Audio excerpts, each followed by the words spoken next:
So welcome. This is one of the events that's been scheduled for Cybersecurity Awareness Month. And I recognize many of the faces in the audience, and I think you're already probably aware of cybersecurity. But we're going to hopefully address a few topics and add a little bit to that awareness. And I'm absolutely delighted to be joined here by Admiral Mike Rogers, who has a long and distinguished career. Who lived off you, the American taxpayer, for 37 years.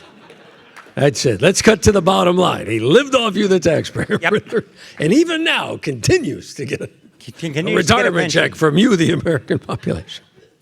But in the process, has a lot of experience in the area of cyber and in international relations and cybercrime and a whole bunch of things that fit with the topic. And so we're going to have a little bit of a conversation this evening about some topics related to that. And then we also are open to questions from the audience. If there are any things that you would like to ask, we'd be happy to respond to those issues. But we're going to start off with a couple things first. I've got a couple questions that people sent, a few that I'm interested in. And to start off with, though, Mike, not everybody here probably is aware of what the director of the NSA does or the commander of Cyber Command. So if you could say a few words about what you did in that role. So first, the National Security Agency is a foreign intelligence organization. It is one of 17 different parts of the intelligence community within the United States. It is the largest. It's almost double the size of the next largest. If we're honest, it's the largest intelligence organization in the world that's not headquartered in Pyongyang, Tehran, Moscow, or Beijing. So it's large. It uses a single discipline, signals intelligence. Signals intelligence is the accessing of phones, radars, and digital communication systems to generate knowledge and understanding about what actors are doing outside the United States that is of concern to the U.S. as well as our friends and allies. It uses that single discipline, signals intelligence, to generate knowledge and understanding of what's going on. Secondly, as part of its intelligence mission, it has spent a lot of time focused on generating deep knowledge of cyber actors, whether it's nation states, criminals, non-U.S. persons who are directing cyber activity against U.S. infrastructure as well as infrastructure of our friends and allies. And then finally, NSA increasingly, because the global communications backbone in the world that we live in shifted much more to a network internet protocol-based kind of methodology, much less radios and microwave that 40 years ago, 50 years ago were some of the primary means to communicate.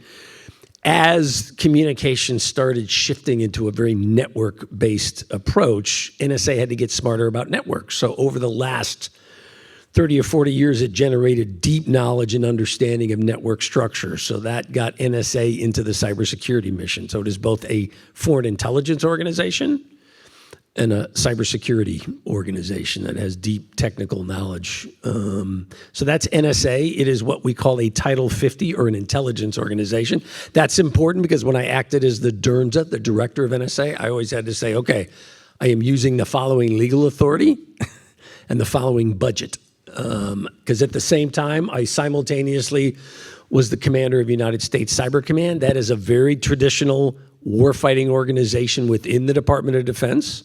It is focused on, it had three primary missions: to defend the Department of Defense's networks, its platforms, and its data concentrations. Number two, to generate the offensive capabilities in cyber for the Department of Defense and then to use those capabilities. And then number three, when directed by the president, normally in response to a significant cyber event, to defend critical infrastructure in the United States. Think about power, think about water, think about finance, aviation, et cetera, to defend that infrastructure against foreign attacks.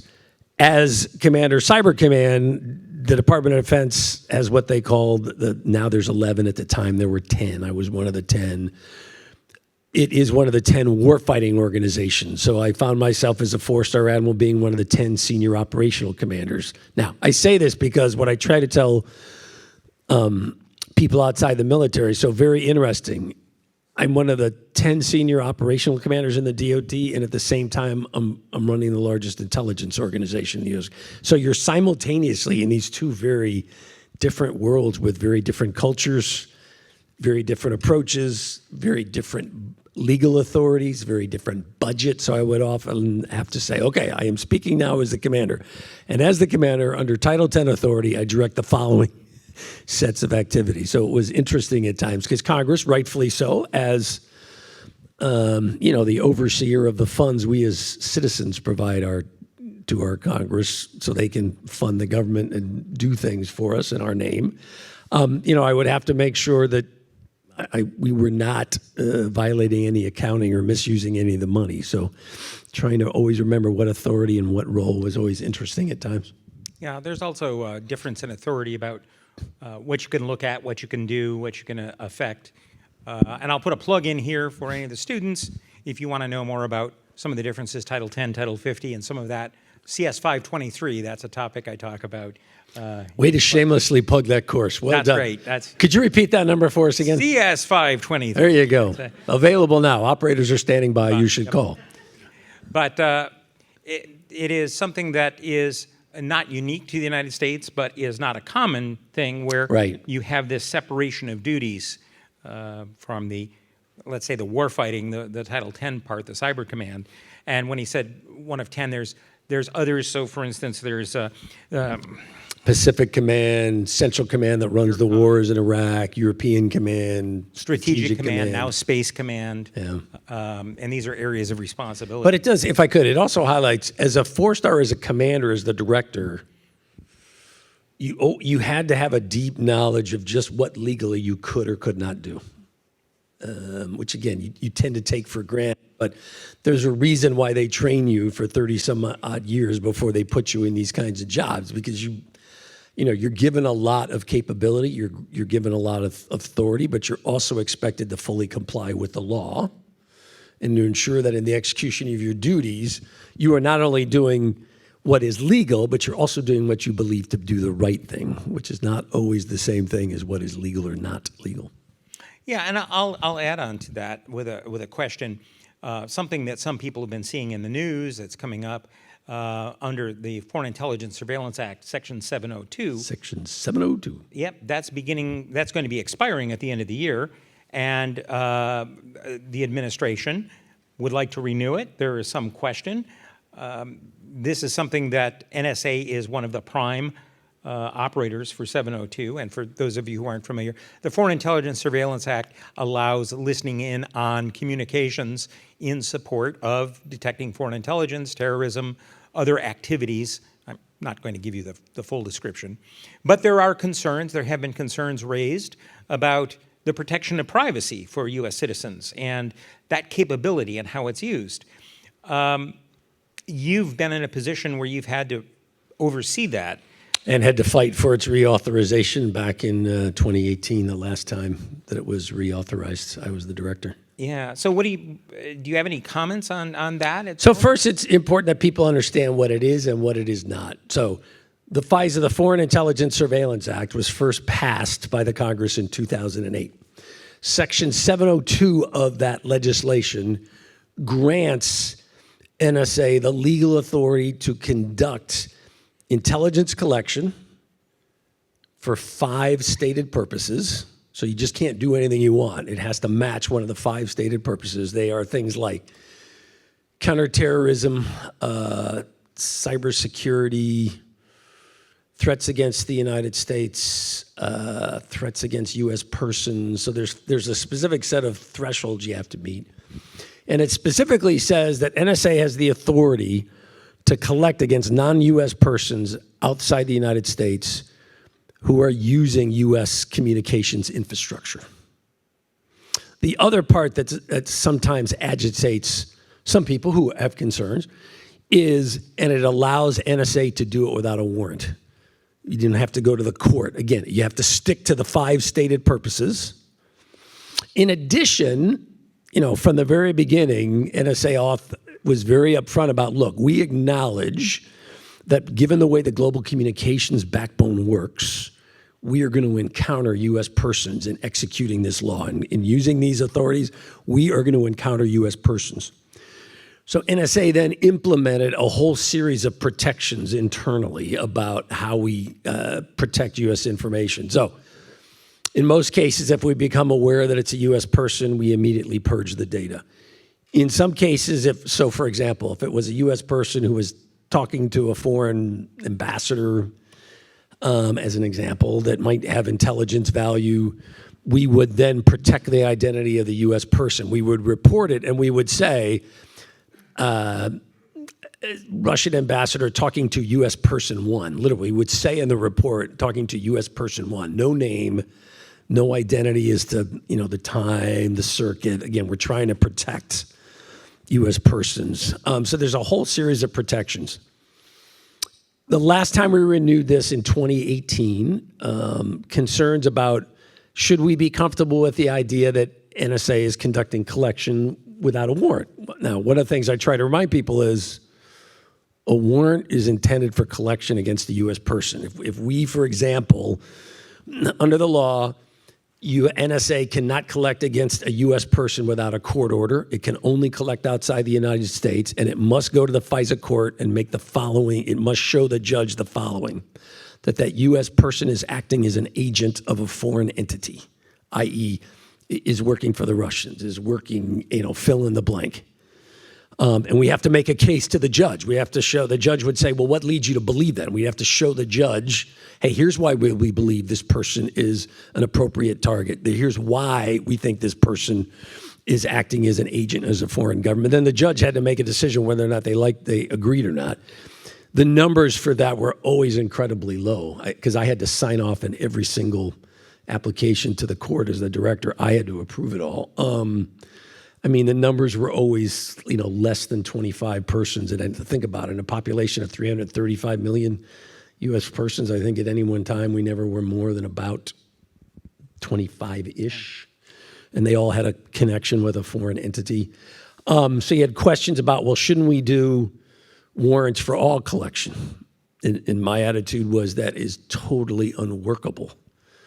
I'd be firing everybody and doing nothing but hiring lawyers to fill out warrant requests to the FISA court, and we would be spending all of our time in front of the FISA court.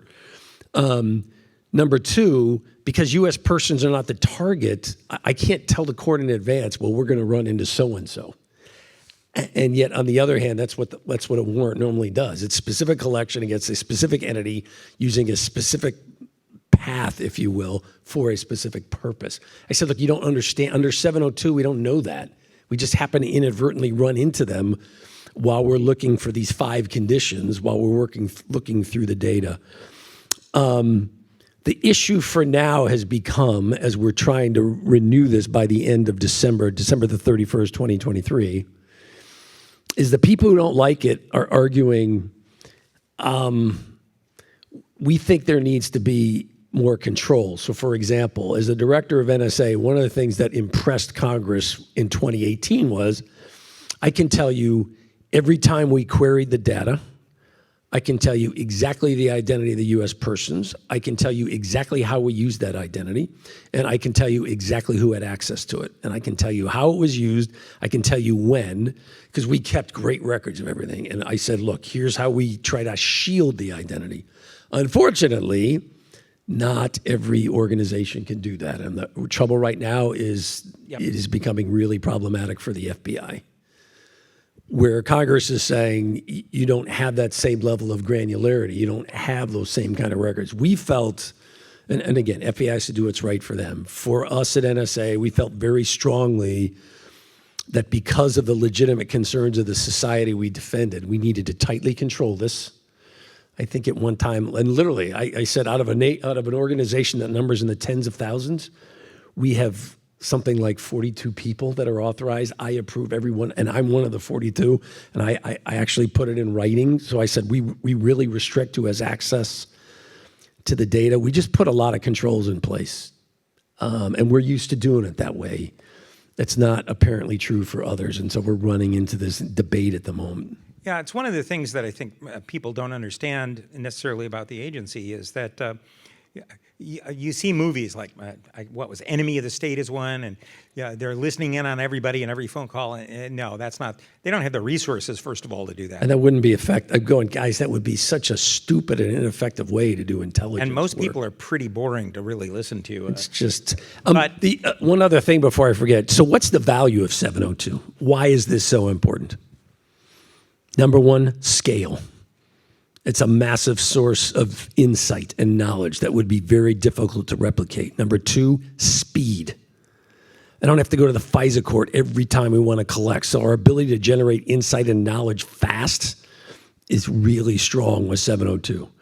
Third, it is so comprehensive. It goes from terrorist attacks against the United States, attacks against, in the time that I was there, we used this to uncover terrorism attacks in Europe, directed against the United States, attacks in Iraq, Syria, Afghanistan, directed against U.S. forces and our allies, knowledge and insights about what nations were doing in their nuclear development programs. Most interestingly, cybersecurity. So for example, IP addresses. If it's a U.S. IP address, that is a U.S. person constraint. We treat that as a U.S. person just like it was a person if it's an IP address that we find is in the United States. Our ability to generate cybersecurity knowledge and then warn U.S. companies all flows out of 702. If we lost 702, my comment was, this is a hill as the director I am prepared to die on. If we lose this authority, it will have massive impact in our ability to generate intel and to do it in a timely way. Don't take away 702. This is huge for us. And by extension, the nation we serve and our friends and allies. This is something that a lot of what the agency does, a lot of what all our intelligence agencies do, you don't hear about. You hear about some of the things that may be screw-ups, but the successes you don't hear about. And there are quite a few.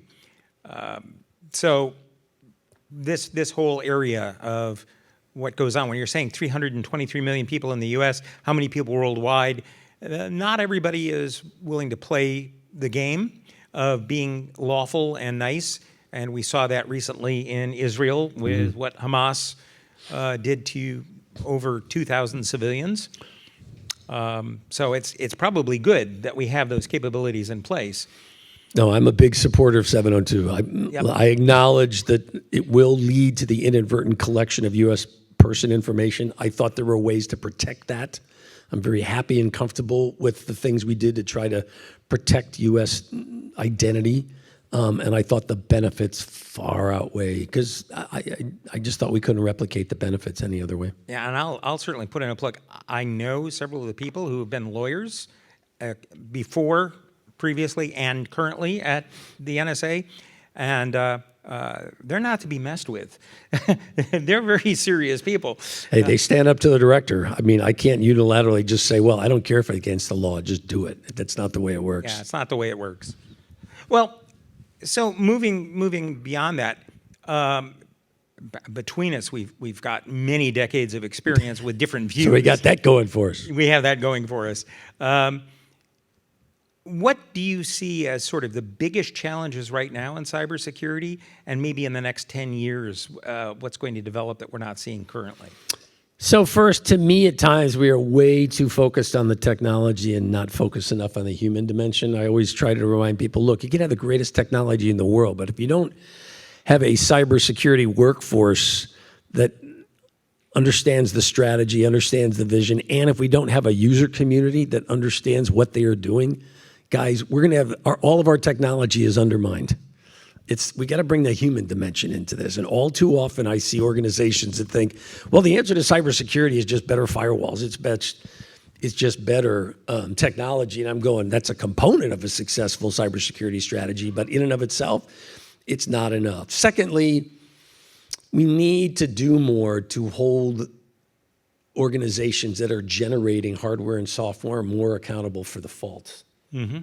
I mean, we keep writing crappy software that has inherent vulnerabilities in it. I'm going, guys, again, you can have the greatest technology in the world. You can spend literally unlimited amounts of money. But if you keep generating hardware and software that has fundamental security vulnerabilities, it is all undercut and all undermined.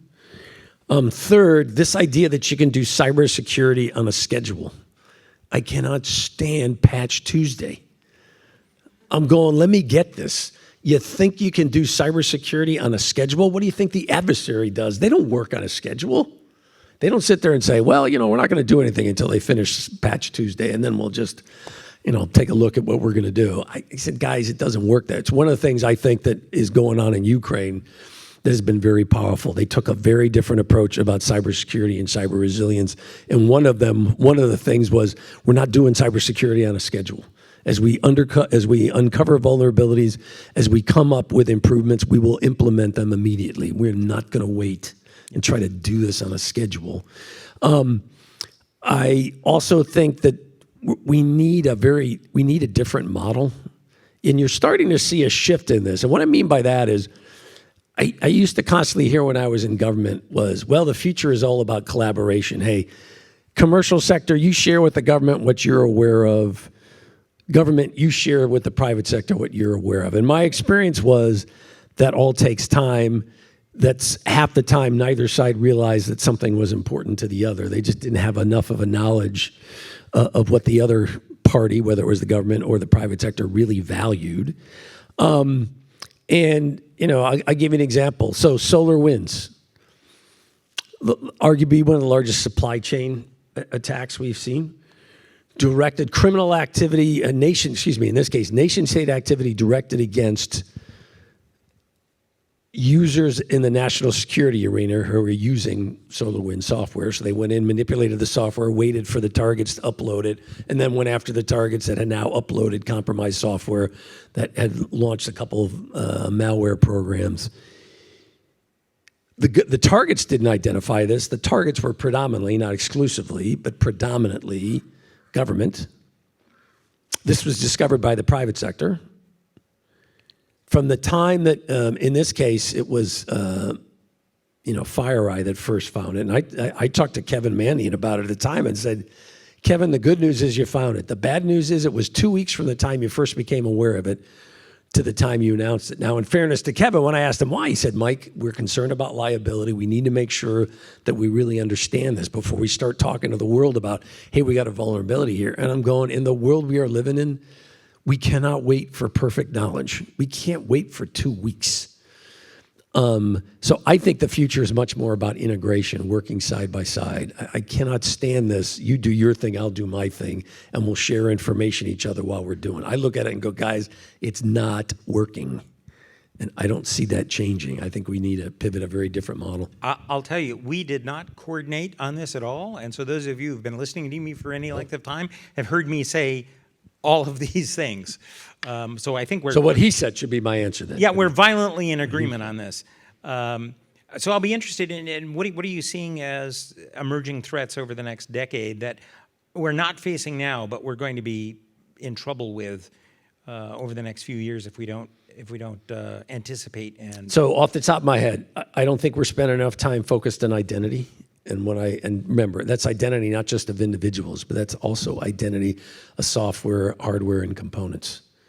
As we've exploded the number of endpoints, as we've migrated to a much more distributed workforce, whether it's at work or in our personal lives, as we're much more remotely accessing functionality, as we've moved away from, well, everything's behind a strong central firewall and a strong central security stack, and we won't do any access from a source that's not behind the wall, not within the security stack. I'm going, guys, that is not the model of today and tomorrow. We're into a much more distributed world.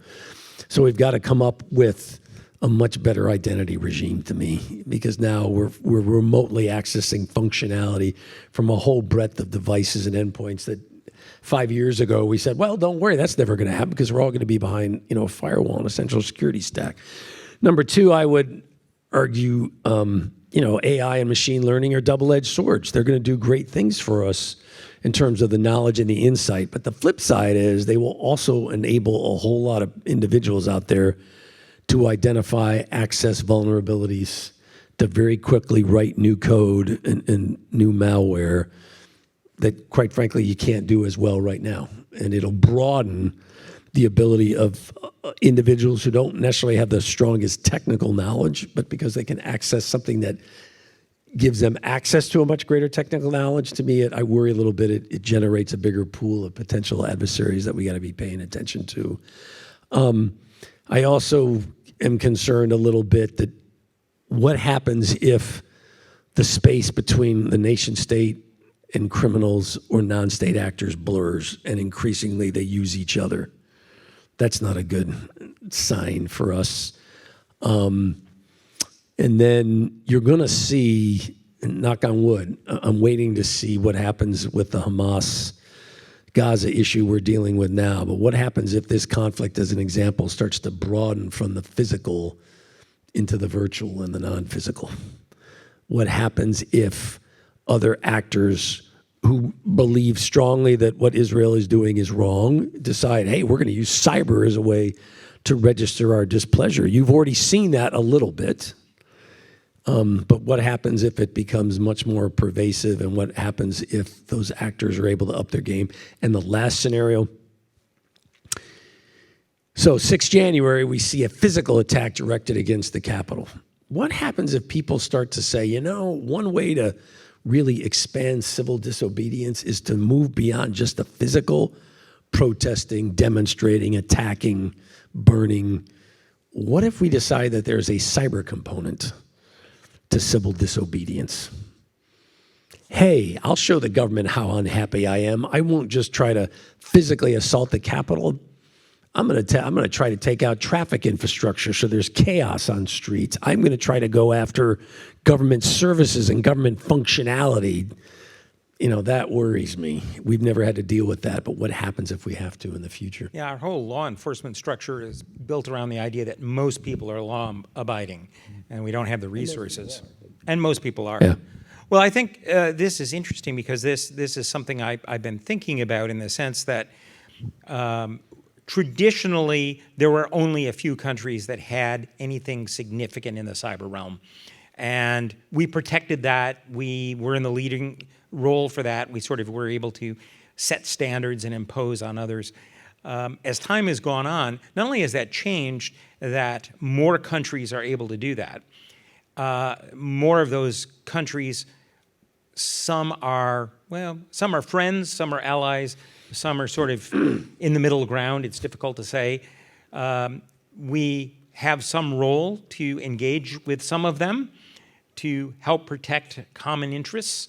But knowing where to draw the lines and where to share is, I think, becoming increasingly difficult in a lot of realms. And the mention that you made there of criminal groups in particular, when we see, for instance, some of the, particularly the Russian organized crime that are running ransomware, they're extradition proof, even if we know who they are. How we're going to be able to deal with those independent actors in an international arena. Do you have any sense as to where we're going to be able to go with that? So remember, cyber, I always used to say to people, is the great equalizer. You don't need billions of dollars, you don't need hundreds of thousands of people, and you don't need a decade of R&D work to get capability. If you can access the internet, if you have your own skills, and look at what has happened now with ransomware, where we have now literally, the amount of money it is generating is so significant, we have now turned ransomware into a commercial business. And ransomware is now a service. So if you decide you want to get into ransomware and you go, I'm not particularly familiar with cryptocurrency as a form of payment, go on the dark web, you can find individuals say, look, I'll act as the middleman for you and I will work the cryptocurrency exchanges with the target. If you say, I'm not a negotiator, I don't want to be the one to interface with a company, you go on the dark web, you can find individuals who say, you give me 10% of the take, I'll negotiate for you. We have scaled this now where it literally is a commercial set of commercial services. I mean, there are some good news. You're seeing technology, for example, we've been doing this for a while, but the U.S. just with the Colonial Pipeline event in May of 2021. Hard to believe it's like 2.5 years now. The U.S. government acknowledged for the first time that it used cyber as a tool to disrupt the actual payment of the cryptocurrency to the criminal entity. So the criminal entity wasn't able to actually access the cryptocurrency. So there are technical capabilities you're seeing the government do to try to forestall actors' ability to actually access the money that companies are potentially willing to pay them. But there is no doubt that this is not a problem set that's going to go away anytime soon. Now, there's lots of debates about, well, should we pass a law, for example, that says you can't pay ransomware? Right now, the only legal prohibitions in the United States against the payment of ransomware are Department of Treasury standards that right now say that ransomware cannot be paid to an entity, nation state, group, or individual that has been sanctioned. Aside from that, there are no legal prohibitions right now against paying ransomware. So there is a debate, for example, about, well, should we change that? If criminals knew they could no longer count on getting the money, would they stop? I'm a little bit leery of a one-size-fits-all. My view is, hey, you ought to come up with a set of criteria. So, for example, if the price of not paying is inconvenience, I could live with that.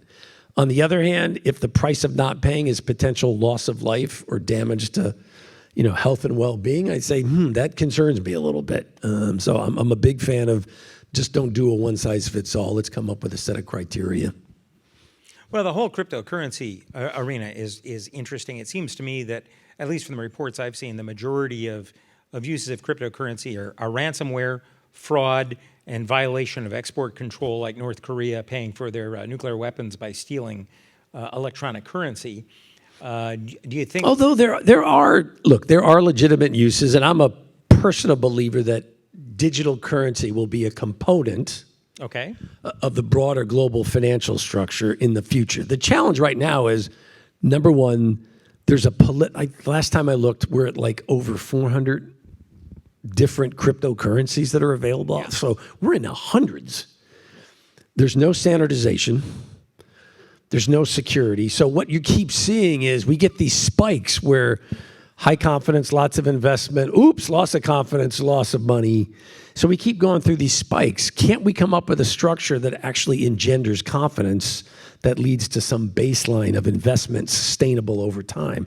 Right now, it's so up and down because we keep running into these trust issues where the market loses confidence and it runs away from it. Well, we got to see if we can change that. The news over the last couple of days, two rather interesting ones. First of all, there's concern over Chinese companies that are mining Bitcoin in the U.S. In the U.S., yeah. Yeah, and so what are they really doing with their computers? But another one that's kind of interesting, and that actually I predicted a few years ago is showing up, is we now have some of the criminal elements putting prohibited content into blockchains because it can't be removed. Because you can't remove it. So they're putting exploit code there, they're putting pornography there, they're putting other. So we got that going for us. Yeah, well, we have reliable ways of distributing that, which I don't think was really the intent. Not the intent. Yeah. So there are some really interesting problems there. 10 years from now, do you think the situation is going to change? Computing power, political, is quantum going to be a factor at that point? What I hope happens 10 years from now is the level of pain that we've experienced drives us to a fundamentally different approach, more integrated approach. That there'll be broader international cohesion around the importance of cybersecurity. I mean, right now, look, the authoritarian states tend to view this one way. Democracies tend to view it another. In the U.S., our argument always was we need to treat the internet, the World Wide Web, as a global commons that have generated good, and that therefore they should be allowed to continue without significant government control and oversight. You have authoritarian states, on the other hand, that argue, the Russias and the Chinas of the world, that argue, well, wait a second. Just as I control the airspace, the maritime space, and my own physical land territory, I should be able to control the cyber domain within my nation. Hey, I don't like this idea that it is just a broad, ungoverned spaces like international waters. They argue sovereignty should extend to the cyber domain. I don't think it's particularly workable, and I don't think it's what we should do, but there are There are competing views out there. I hope that 10 years from now, the idea of a global commons is the argument that wins, and ultimately we continue to have this structure that's widely available that is not tightly governed by governments. So pushing a little bit more on the technology side, autonomous systems, are those, one could say autonomous weapon systems, autonomous vehicles, threat or menace? Neither. What I look at is, to me, this is all about risk. There are some activities that if they were put in an autonomous manner, I would think the risk is fairly low. I'm comfortable with that. On the other hand, there are some things where autonomy, I'm a little nervous. So for example, as a military guy, I never liked the idea of the application of firepower and military weapons that could lead to death should be done autonomously. I don't like that. I never did. I thought there should be a man or woman in the loop when it comes to the application of force that may lead to death or injury. I just think that is not something I want a computer deciding. Now, computers provide assistance and aid, help speed up and help the decision process, but in the end, I believe that the decision should be a human. Vehicles, on the other hand, if you look at the breadth of engineering out there, I just think in the end, we will actually see autonomous vehicles. You see that on campus already, where we've got some level of food delivery done in an somewhat autonomous manner. And it's not as if we haven't had that capability. When I joined the Navy, we had just brought online a series of warfighting capabilities where we actually could automate the entire engagement sequence for our combat weapons suite. And we ultimately decided, even though we had the capability, we didn't want to do it, but we had the capability. Well, I think one of the differences there, as you're talking about risk, those little Starship robots that are delivering sandwiches, none of them are going to run over somebody at an intersection and kill them. Right, that's why I say none are risk going is to run important. into a fire So truck. I would go, the risk is relatively reasonable to me. I'm very comfortable with that. On the other hand, would you want to autonomize fire and emergency vehicles? I'm going, so vehicles, high speed, moving through crowded traffic situations, I'm not so sure that I'm really ready right now to go that route with autonomy. Or passenger aircraft. Check. Yeah, So again, risk. There are a number of things there that are sort of questionable. So Get ready for your questions, guys. We should open this up to you guys. one of the themes, if you think about some of the things we've been talking about here, and the tie-in to Cybersecurity Awareness Month, which really should be all year round. It shouldn't just Shouldn't be a month. It should be all year. is that the things we've talked about, you all here have some ability to influence, right? So part of this is what you use, and being aware of what you use is an issue. We agree on the aspect, for instance, it isn't all technology, it's people. It's being aware of what you use and misuse and how that may be done. About being cautious about what you engage in and what you trust. That's the risk awareness aspect of that. And some of the political issues that we have, whether that's having to do with where's the balance on privacy versus security, or how is the internet going to be governed, you have a role to play in that. And it's important that you do. I think because those are all questions that our society needs to decide. Yeah. Not a military, not the government. Those are something that our citizens as a society, we need to decide what are we comfortable with. And then, in my previous lives, I would be, okay, I'll execute. You decide what we're comfortable with, and I'll execute within those legal and moral constraints. it's a question of values. And we are seeing that regularly, I think, in a number of venues now that have to do with politics, with what we do in social media and otherwise. So, for instance, what sites we frequent, whether or not they support truth or nonsense, a number of other such things. So I want to be sure to make that point that as part of Cybersecurity Awareness Month, don't think that it's covered by the people in the military, the people in the government, the people in academia. It's certainly not being covered by people in industry, although some of them would like you to believe that. It is something that all of us collectively have to be a part of. Check. So what questions do you guys have? Yeah, somebody have a question or comment you'd like us to address? All right. I tell you what, if I could, I'm going to start in the back, sir, in the black shirt. Yes. And I'll repeat the question on the microphone. I don't know much about cybersecurity, but I was just curious, like, in your career, what phase put the most like gray hairs on your head? What were you dealing with? In my career, what phase put the most gray hairs on? Well, I'm fairly lucky. If I shaved off my beard, I don't really have a whole lot of gray hair yet. But look, on the one hand, you know, as the director of NSA, as the commander of Cyber Command, you're granted a lot of authority.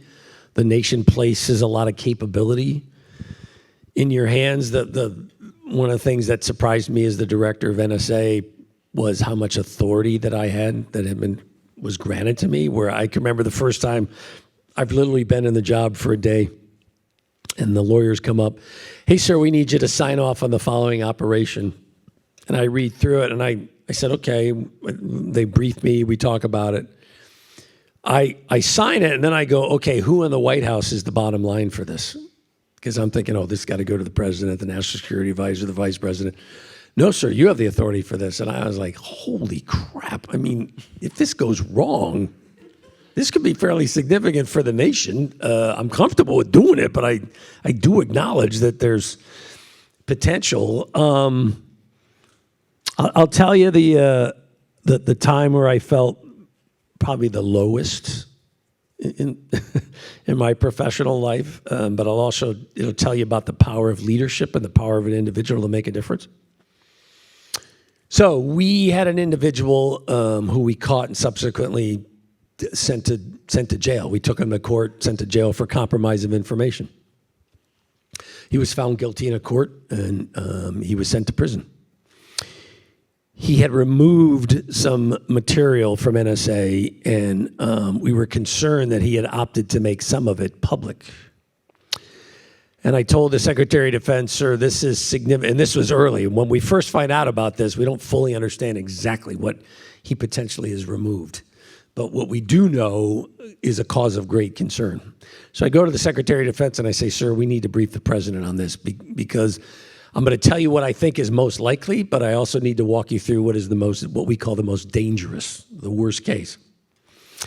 And so he says, okay, we'll go talk to the president. So literally they make the decision. We convene the national security team. So it's President Obama, Vice President Biden, the Attorney General, the Secretary of Defense, the Director of Homeland Security, the Director of National Intelligence, the National Security Advisor, the Chief of Staff, the FBI Director, the CIA Director, and Chairman of the Joint Chiefs. And I'm giving this presentation. Now, you know it's not a good presentation when, again, be very honest, Vice President Biden will not stop dropping the F-bomb. To the point where the president turns to him and says, Joe, could we let Mike get through the presentation? Because I start off by telling him this is the worst case, and this could be really bad for cybersecurity for the nation. And then I tell him, here's what I think is the most likely case, which is not good, but it's significantly less, and it's very isolated. I think we got it in time. And it's one of those things, it was a 45-minute presentation. At the end of the presentation, I am totally wrung out. I am just emotionally and mentally just fried. The President of the United States, we all stand up, President stands up, says, thank you, Mike. He walks out. Again, you know it's not a good sign. The Vice President walks around. He shakes the hand of the Secretary of Defense on my right. He shakes the hand of the Chairman of the Joint Chiefs on my left. He doesn't say one thing to me. And he and I know each other. I've worked with him, so he knows me. No one is talking to me. That's, again, you know you're in a bad place. No one in the meeting. We've all worked together. I know all these men and women, but nobody's talking to me. The next thing I know, there is a hand on my shoulder. And the President of the United States we did this in the White House sit room in the biggest briefing area, and there's two entrances and exits. He has gone out one, walked down the passageway, and come in the other. And he walks up and he put his hands on my shoulder. And he says, I want you to know, Mike, I appreciate both your honesty and I know how hard that was for you. But I want you to know, I don't want you to have any doubt that I have lost confidence in you. What I need you to do is focus on making sure that we deal with this in an appropriate and a timely manner. I need your head up. I need you focused on the problem set. We got plenty of work to do here, Mike, and I got your back. Let's go. Frick, I would have walked through a wall for that guy. That is a leader. I thought to myself, this is a guy who understands accountability. This is a guy who understands, hey, look, even in the face of imperfection, we all have a job to do. I had great respect for him as a leader. He would talk about what loyalty meant. He would talk about his expectations for the team. He was just phenomenal. I mean, I didn't always agree with politics. That's different. But he was a phenomenal leader. That was probably my worst. But on the other hand, it was one of the things I was proudest about because I thought to myself, that is leadership. That shows you the power of an individual.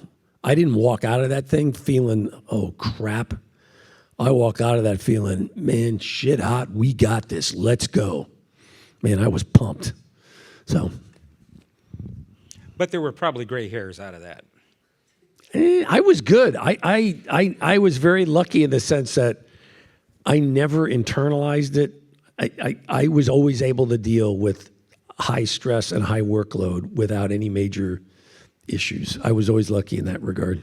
Which is, I didn't stress. That's one of the so qualities much. they select for in picking people to run those things. Probably, I guess. Yeah, you put through a grinder.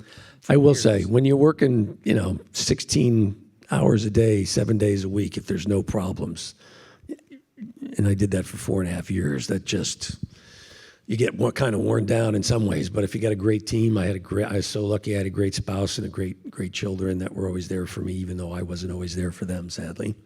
I'm very grateful, and I worked for bosses who had my back. Yeah, and that's another thing for some of the younger people here in the audience. You think about people in leadership, and you think about how wonderful it is. They've got all that control, all that power. There's also a lot of responsibility, and there's bad things they also have to deal with, and you don't see that side of it as often. But it really has an impact. The two go together. Check. Now, there is time when it's imperfect. I will also tell you there were a handful of times where I'm dealing with individuals who I have watched on the news and have seen publicly, and I have this perception in my mind based on what I've seen, and now I'm dealing with them one-on-one, and we're dealing with an issue, and I am thinking, you are you are not the strong leader that your public perception is. So there is that side occasionally that you would run into. I found that disappointing, but hey, we're imperfect. I acknowledge that. That happens. All right, we had other questions. I'll let you pick. Okay, we're going to go all the way in the back, and then we're going to work our way forward. Sir, you, and I will repeat the question with the microphone. Hi, Admiral. Thank you for having us talk today. And so my question is, you mentioned about imperfection, and I've worked with people from Mandiant and Fire, you mentioned Right? So there was an event, I think a few years ago, when FireEye was compromised by a nation-state actor, and the NSA tools were sort of, the red team was sort of a hacking tool was sort of hacked and compromised by this nation-state actor. And I found the situation, how sort of FireEye basically released those tools as open source once the NSA and FireEye had figured out that, okay, this thing is out there now, and now there's no point. We have to make information public and make sure that the public and FireEye and the NSA come together and make sure that these tools cannot be used in an offensive manner by anyone anymore. And I found that situation handled really well. And I'm not sure if you were the head of Cyber Command, if you knew about this at that point. Yeah, I was aware. I was aware of this. So what it shows is, look, both at NSA and Cyber Command, we worked very closely with the private sector, both vulnerabilities that we would identify as well as vulnerabilities that they would identify and then come to us. The biggest thing always was, and we learned this through experience, be very careful about releasing vulnerabilities before you have a fix. Because in several instances early on, I can remember, go back 10 years, we would get into this, release the vulnerability as soon as we become aware of it. As soon as we release the vulnerability, you watch activity spike where criminals, individuals, nation states who had no awareness of this vulnerability would immediately try to use it before the fix was out. So one of the conclusions that we came to through experience was the standard should be don't announce a vulnerability before you get the fix identified, which is one of the things in those kinds of scenarios. Thanks. We're going to go in the front. Sir, you had a question. Yeah, so we know that about 55% of the economy is small, medium-sized businesses. We also know that those businesses are integrated into our supply chains, hopelessly integrated. We're never going to get them out. Yet they can't afford the talent or the technology to protect themselves. What is the federal government's responsibility? And we keep seeing unfunded mandates like SEC and Check. CMMC and all those things roll down. What is the government's responsibility in protecting that portion of our economy? So one of the ways the government tried to do it was this. So the question basically was, look, so and you tell me if I got it right. If you take a look at small and medium-sized businesses and the strong role they play in our economy, hey, those same organizations, they don't have access to the same level of resources and expertise that large companies do with respect to cybersecurity. So what is the role, what is the responsibility of the government in addressing the cybersecurity needs of those smaller and mid-sized entities? Did I get it right? Right, they're the biggest risk surface. Check. So first of all, remember, one of the reasons why we went the sector approach was the idea was that companies in the same sector, regardless of size, from massive banks to really small, could share knowledge and insight across the sector because they had common functionality, common networks. That was one thing. The second thing, it's interesting. We'll see if this changes. The government has broadly said that cybersecurity is the inherent responsibility of the network owner and operator. Just like the government says, look, it's not my job to protect your house. It's not my job to protect your factory. It's your job to build locks. It's your job to put lighting in. It's your job to hire private security. Now, what the government does is, hey, we will provide police and fire in the event we become aware of a problem. We'll respond, but we're not inherently responsible.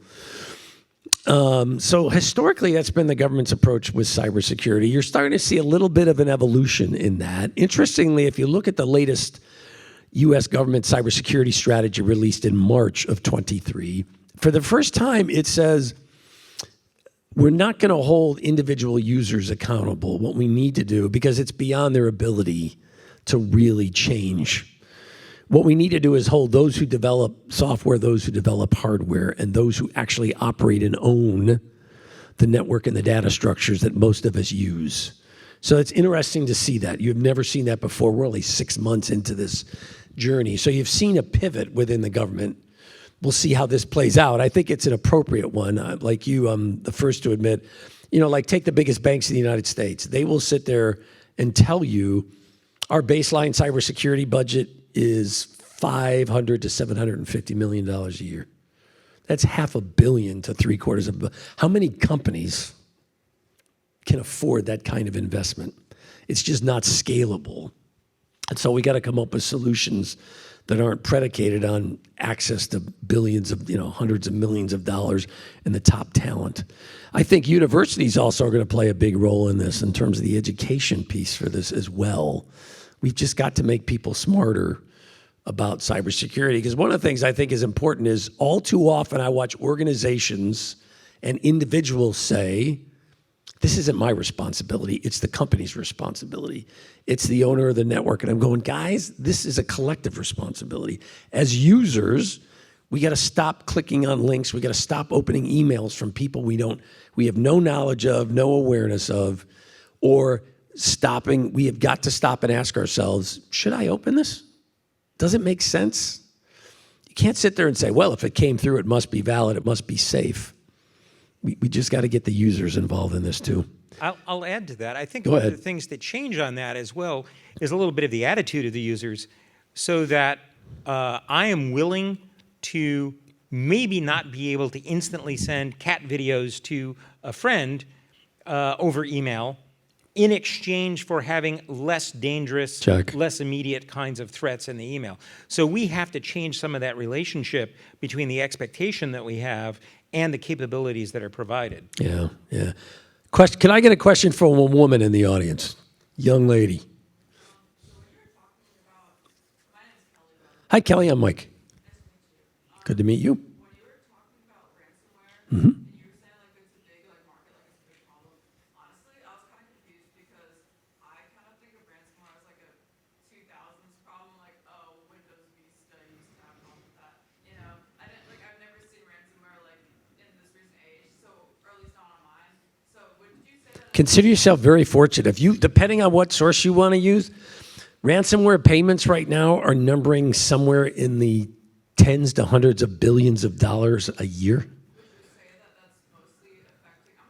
So what I'm assuming is that that's mostly because it's affecting like hospitals, companies, organizations instead of like individual users.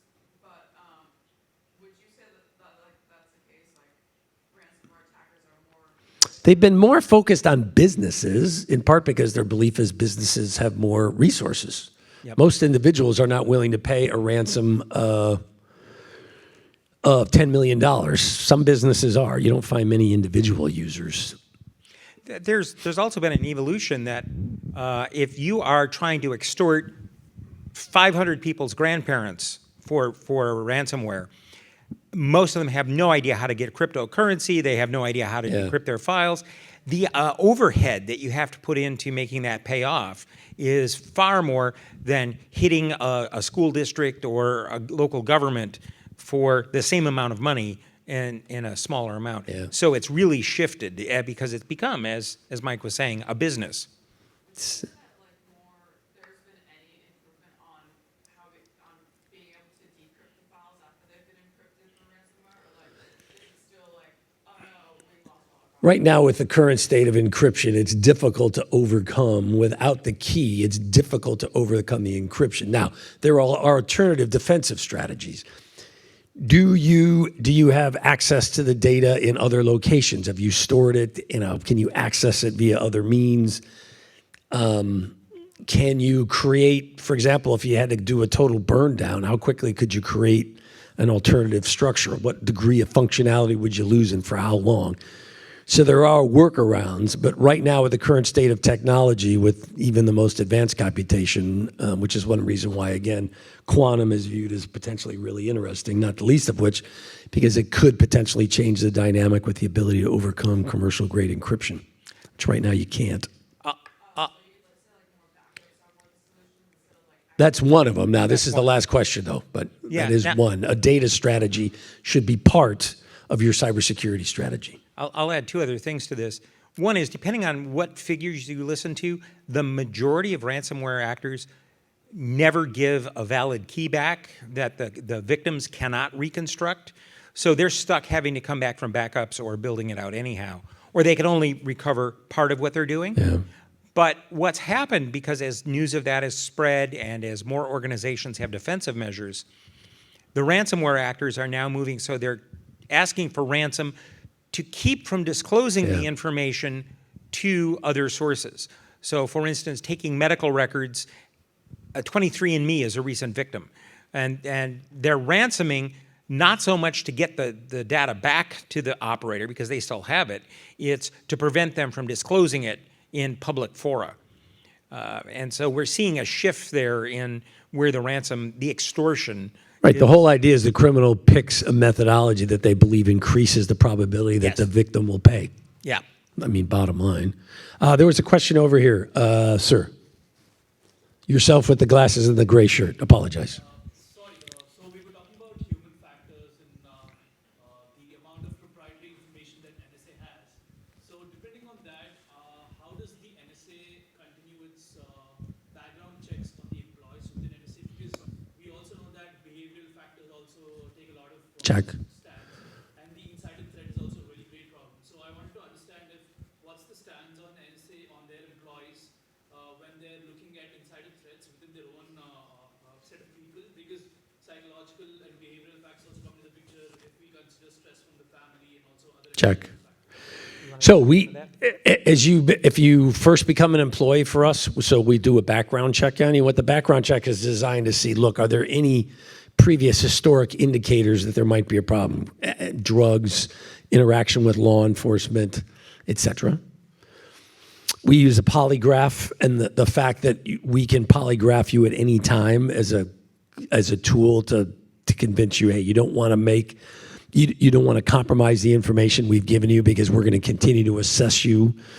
We spend a lot of time monitoring online behavior. What are you doing on the network? Are you accessing something that is appropriate for your job, or are you accessing something for which it's not appropriate, it's not associated with your job? So there's lots of different tools that you try to use. There's no one perfect solution here. What you're trying to do is make sure we identify, you try to make it hard so they can't do it at scale and they can't do it for long periods of time, remove information in an unauthorized way. But I mean, listen, I had a conversation with the President of the United States one time when he said, Mike, can you guarantee me that we will never have another Snowden-like event? And I said, sir, if you want me to guarantee that no person will never be able to walk out with classified information, then unless I do strip searches of all the employees, I can't guarantee you. Sir, do you want to work in a workforce where we're indiscriminately strip searching you? I just don't. I said, look, we have to accept that there's some level of risk. There's ways we can mitigate this. And we work hard with the workforce to make sure the workforce understood, look, we are given unique access. If we abuse this, we potentially disrupt the security of the nation, we violate the trust the citizens have given us, and you hurt your fellow citizens. And oh, by the way, if you decide to do that, we'll send you to jail. I was very adamant during my time as the director, we caught 3 individuals over and above Snowden, and I kid my predecessor, we sent them to jail. We didn't let them escape to Moscow. We sent them to jail because I was a big believer of, look, if you're going to violate the trust, then we're going to hold you accountable. If you are going to make a decision as an adult to violate the law and violate what you agreed to, I have no problems sending you to jail. Now, in the end, a judge and a jury will make that decision, not me. But I get no problems saying that we should put you in a trial, and then you can make a case, and if you can convince a jury and a judge, okay. But if you can't, you're going to be held accountable. A thing to keep in mind is that everybody who commits an act like that is honest until they're not. And so you can screen people, and there's no indication. Yeah. But something may happen in their lives that changes their attitude. And that's where that continual monitoring and the impression upon not only the people themselves, but the people they work with, to say, you're entrusted with something, and collectively, you should be aware. And remember, you voluntarily, you voluntarily sign that I will not disclose this information under legal penalty. Sir, you had a question. I don't know if this is directly related to cybersecurity or indirectly, but do you see, or what kind of solutions do you see with the dissemination of all the misinformation on the internet, but at the same time protecting people's rights to free speech? So there is no doubt one of the challenges, people often would tell me, aren't you concerned about cybersecurity as the greatest threat facing us? And I said, I'll be honest with you. I think the impacts of disinformation and misinformation in a democratic society is a much tougher problem. Look, we've got individuals using our very freedoms against us. We don't want to compromise those freedoms in the name of our security. If we suddenly start saying, look, we're going to take away freedom of expression, we're going to say that there are things you cannot talk about, then we're not the nation that we are. Then I'm going, look, so we've compromised who we are and what we are. That's not good. I think it's a combination of there's a technological impact to how we're going to address this. There is a corporate responsibility aspect to this, to the entities that own these networks, these methods of communications. There's a regulatory and a policy side to this, but there's also a user side to this. We have got to stop believing everything we see. Yep. It is just ridiculous to me. I will have family members who will come to me and say, hey, Michael, I saw boom, boom, boom. And I'll say, does that make sense? Number one. Number two, how many sources did you see that in? Well, I saw it on the web. And that's enough for you to just automatically believe it? Yeah. I'm like, come on. We've got to be discerning consumers here and ask ourselves, does it make sense? Can I verify it via other sources? Is it reflected in what I'm seeing from other sources, and does it make sense? We all too often we are using information to feed our own biases. So if you distrust government, everything you see that says the government can't be trusted is just more verification of that viewpoint. I'm going, guys, we can't live in a world like this. You have got to use more judgment. We've got to be better users. It reminds me of, look, I grew up in Chicago. I was born and lived in the city. You learn this skill set about going to different places in the city. Literally, you were taught, are there people on the streets? Are there broken windows? Is there grass growing through cracks in the sidewalk? What's the lighting like? You literally constantly assess these situations to make a judgment. Is it safe for me to be here? Is it appropriate for me to be here? You constantly are using your judgment. I'm going, why don't we do that with respect to information? Use your judgment and don't automatically default to it because I saw something or I saw an image or I read a story or I heard an audio that it's automatically correct. In the world, in the level of technology we're dealing with now, with deep fakes, misinformation, disinformation, you just can't believe everything at first blush. But how do we beat that? Like I just said, technology, regulation, owners of the network, and us as individuals. That's how you beat it. We're seeing, I think, younger people are becoming a little bit more aware and a little less distrustful. It's difficult for those of us who didn't start as digital natives to understand that, to be able to have that level of doubt. But it's going to be an ongoing educational, it's going to be an ongoing social challenge for us to do something about that. I fully concur here that we have to be careful not to give up some of the very same things we value most in trying to combat it.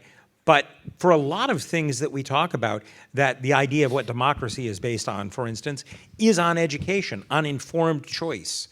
And we have, unfortunately, not necessarily promoted that as well as we might in some sectors, is to have people informed, give them the tools to be able to discern what is true, what is not, and how to determine that on their own. Put another way, disinformation and misinformation only has relevance if it is believed and acted on. So if you don't believe it and you don't act on it, guess what, guys? It's got zero relevance. Yeah. Stop getting sucked into all the noise that is out there, all the misinformation, all the way people are attempting to manipulate us for a variety set of purposes. Advertising. Right. That's why I say for a variety of purposes, be a more discerning consumer. Over here in the yellow shirt. Sorry, I'm in the yellow shirt. What are your thoughts on just general implications for both cyber and intelligence collections of some of the proposals out of European countries? I can't remember off the top of my head which ones for mandated backdoors for encryption-based systems. So first of all, I always find irony of interest. So the Europeans who jumped up and down about, the intelligence services of the United States have too much authority, and they passed the GDPR. If you look at the general data protection requirements in the EU, they specifically exempt any information identified by a member state as relevant to national security or law enforcement. So I'm going, you're talking out of both sides of your mouth. You gave yourself exemptions. Secondly, I always used to remind people, look, some of the things that my European counterparts could do, I didn't have the legal authority. We would never do. I couldn't do it anyway. So where do I think this is going? Look, the way I phrase it is interesting. In the history of our nation before the digital age, no means of communication was beyond the reach of the government with a court order. No information. Telephone calls, telegrams, printed records, etc. Now, government had to go to a court, so the federal government, the executive branch, had to go to a court to get a court to authorize it. The idea being we have a set of checks and balances in the U.S., 3 different parts of our government. Only in the digital age, interesting to me, only in the digital age have we come to this discussion about should some information be beyond the reach of a court. And I remember one time I had this conversation with, not with President, I worked for President Trump and President Obama, but had this conversation with President Obama one time where he said, look, I was a community activist. I am also a constitutional lawyer.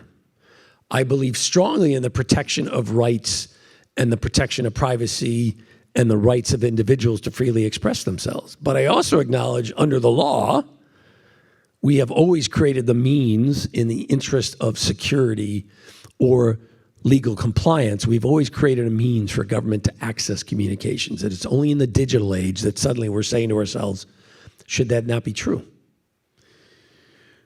Then the question gets to be, well, if you believe that even in the digital world, the government should be able to access information, what's the best way to do it?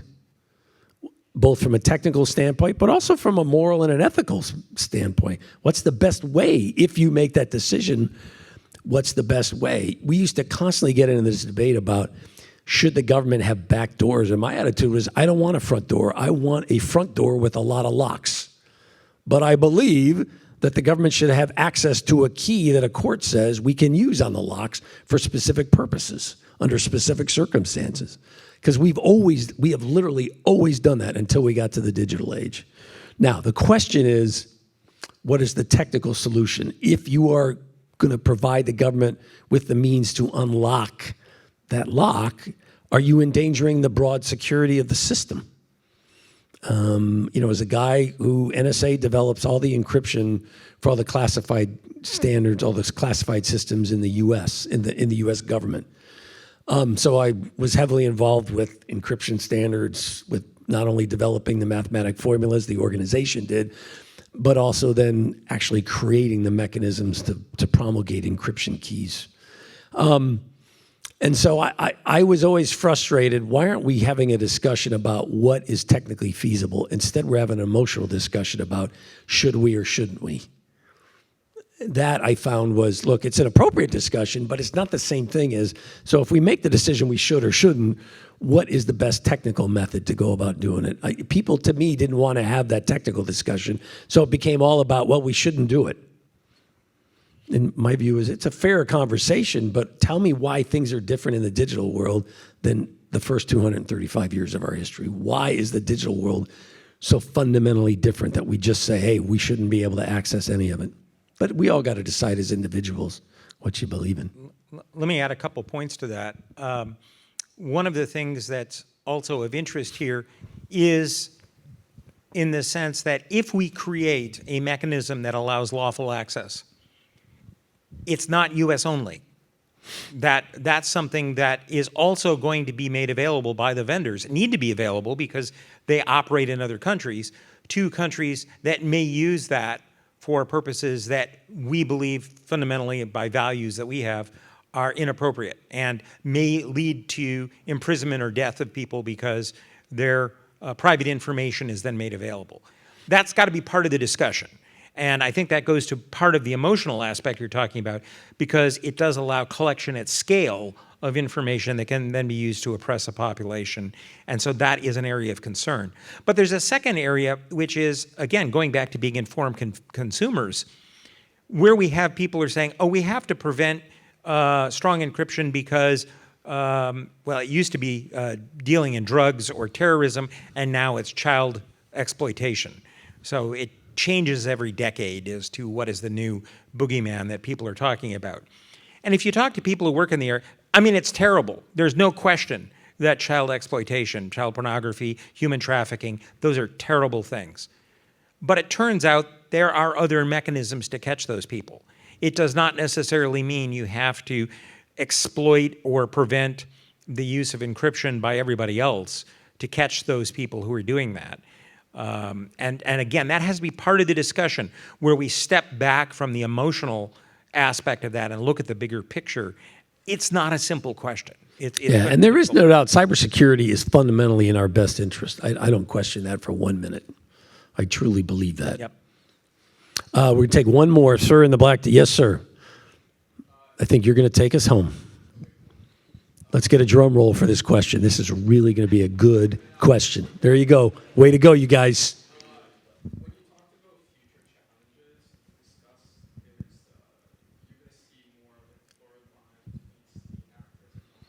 I said I was worried that you might see a blurred line, more blurred line.